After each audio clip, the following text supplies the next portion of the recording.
Dalam perjalanan ke kolam tu, sampai di satu seleko, tiba-tiba muncul satu kepala dengan wajah yang hancur dari semak samun tu. Abah Syukur terkejut sampai jatuh tergelincir. Dengan selamba Atuk berkata sambil ketuk kepala tu,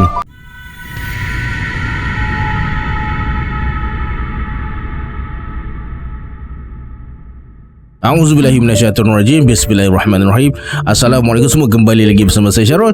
Terima kasih sebab dah klik video ni. Semoga yang menonton video ni ditambahkan rezeki dan dipermudahkan urusan dunia dan akhirat.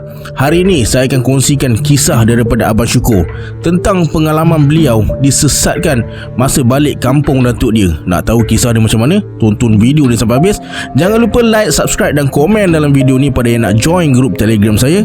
Saya dah letakkan link dekat bawah. Macam biasa, sebelum saya mulakan, jom kita baca selawat dulu. Sallallahu Rabbuna ala nuril mubin Ahmad al-Mustafa Sayyidil Mursalin. Sallallahu Rabbuna ala nuril mubin Ahmad al-Mustafa Sayyidil Mursalin. Sallallahu Rabbuna ala nuril mubin Ahmad al-Mustafa Sayyidil Mursalin. Tanpa buang masa lagi, jom let's jump to Rabak Seram.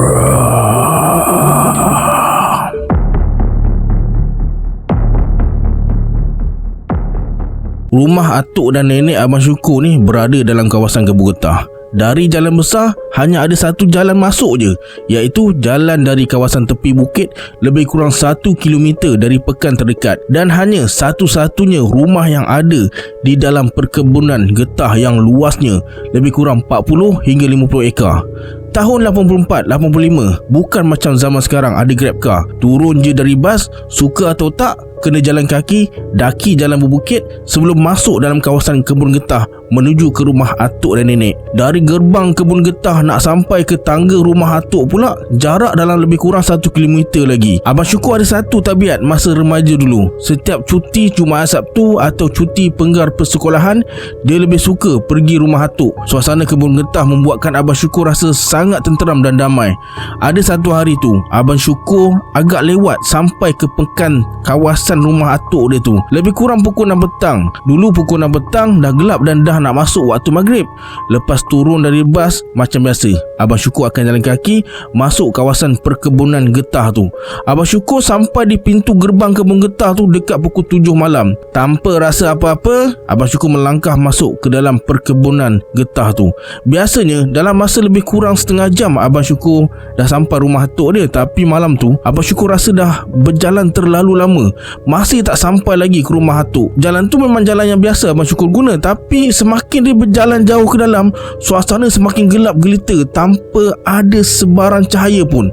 Abang Syukur mula panik, macam tak percaya dia boleh tersesat sebab dia dah biasa dengan kawasan ni. Kemudian Abang Syukur buat keputusan untuk patah balik ke pintu masuk kebun tadi. Masa berjalan patah balik tu, suasana jadi cerah sikit, biasan dari cahaya bulan.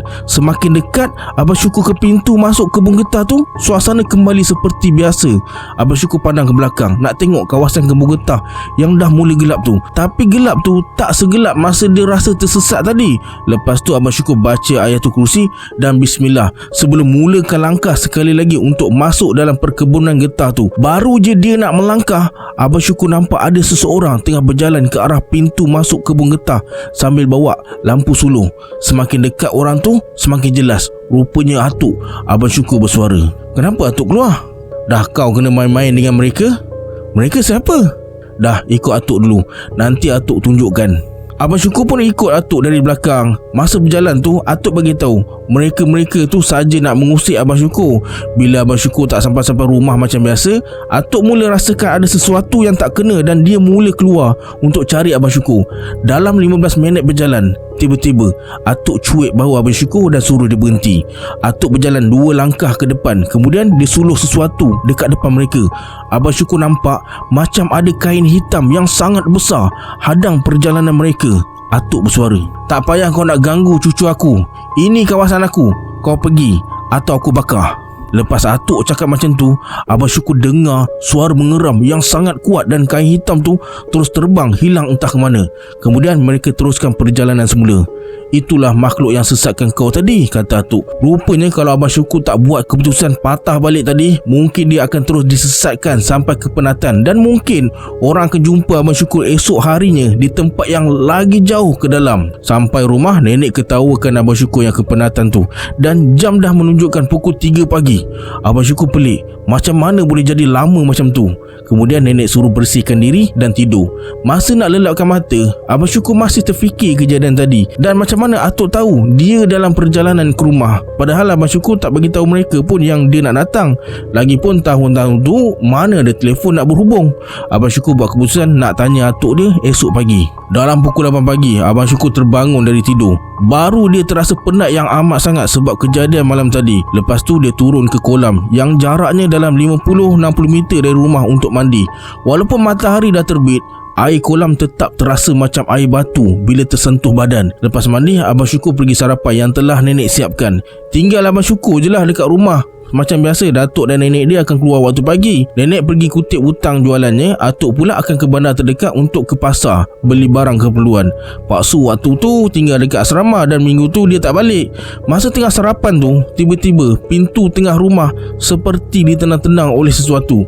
Abang Syukur bangun dan buka pintu nak tengok apa yang ada dekat luar tu. Bila buka je pintu, muncul seekor kambing. Kambing yang Abang Syukur panggil Bandut, kambing kesayangan dia. Atuk ada bela beberapa ekor kambing, cuma Bandut je lah yang Abang Syukur sayang. Seekor kambing berwarna putih mulus. Masa tengah main-main dengan Bandut tu, terdengar ada satu suara bagi salam dari pintu depan. Abang Syukur jawab salam dan menuju ke arah pintu depan. Bila buka pintu, tak ada sesiapa pun dekat situ. Kemudian Abang Syukur turun anak tangga nak tengok ada sesiapa tak dekat bawah. Tapi tak ada sesiapa juga. Abang Syukur baru je nak melangkah naik ke atas semula, tiba-tiba Pak Haji ada. Abang Syukur toleh ke arah orang tu. Atuk tak ada, dia pergi pasar, kata Abang Syukur. Tak apalah, nanti saya datang lagi, kata orang tu. Kemudian berpaling dan tinggalkan Abang Syukur yang masih terkebil-kebil fikirkan dari mana orang tu datang. Orang tu terus berjalan ke arah bukit. Abang Syukur terus perhati orang tu melangkah pergi. Rumah Atuk ni ada 4 bahagian. Bahagian depan lebih tinggi dari bahagian tengah, bahagian tengah lebih tinggi dari bahagian belakang, bahagian belakang lebih tinggi dari bahagian tepi dapur. Bahagian mencuci pinggan mangkuk dan bahagian dapur 1 dan 2 sama tinggi dengan tanah. Hanya bahagian depan je Abang Syukur tak berapa gemar nak duduk-duduk dekat situ. Terasa seram sikit, tak kira siang atau malam. Tak lama kemudian Atuk balik dari pasar. Lepas letak barang, dia panggil Abang Syukur, suruh masukkan ikan dan daging dalam peti sejuk. Peti sejuk rumah Atuk ni unik sikit. Bukan macam peti sejuk hari ni. Peti sejuk ni bentuk 4 segi, buat daripada kayu. Bahagian dasar peti sejuk tu diletakkan pasir, kemudian garam kasar, kemudian hampas kayu. Lepas tu air batu blok. Atas air batu blok tu diletakkan lagi garam kasar dan hampas kayu. Kemudian air batu blok lagi. Lepas tu baru dialaskan dengan alas meja getah yang nipis.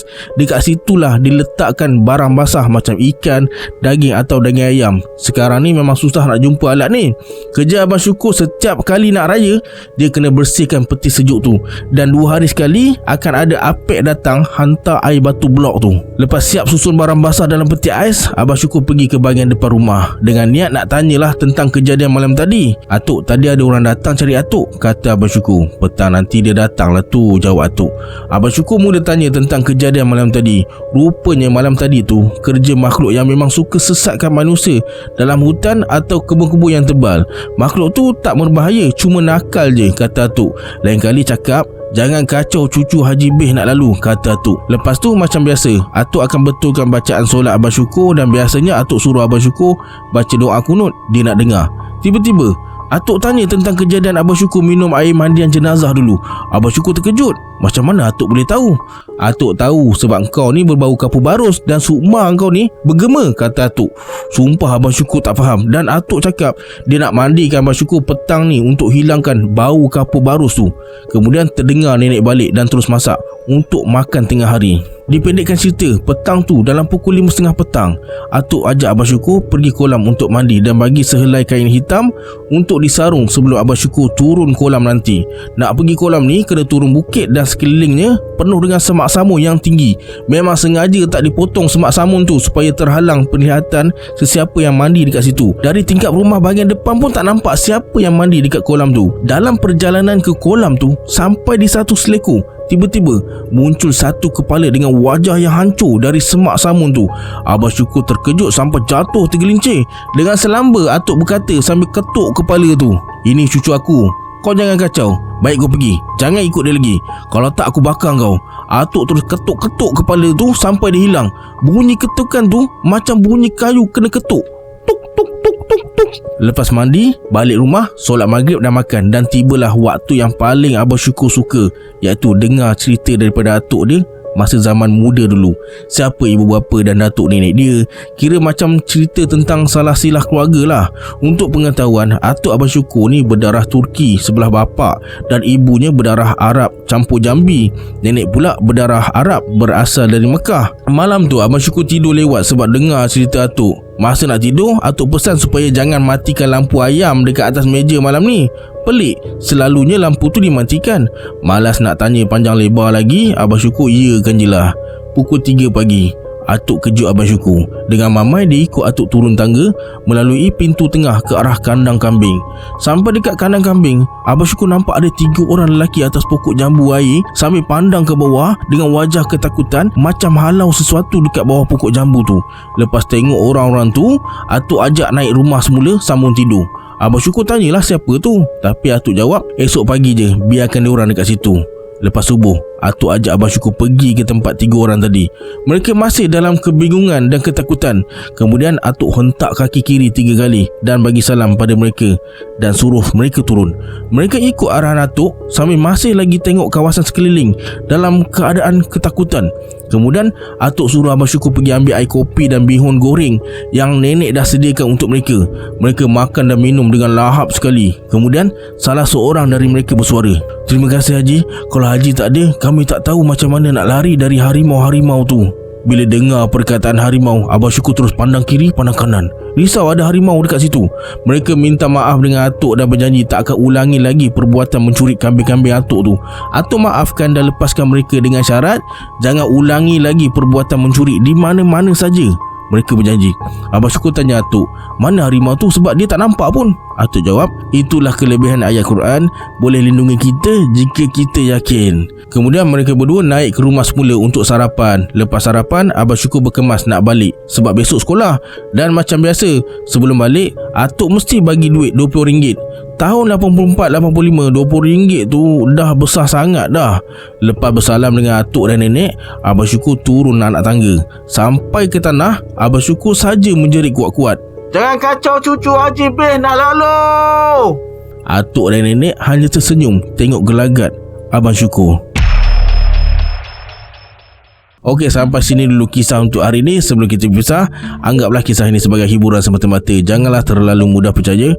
Hanya yang mengalaminya tahu akan kebenaran sesuatu kisah tu. Kita berjumpa di video akan datang. Saya Syahrul. Assalamualaikum. Adios.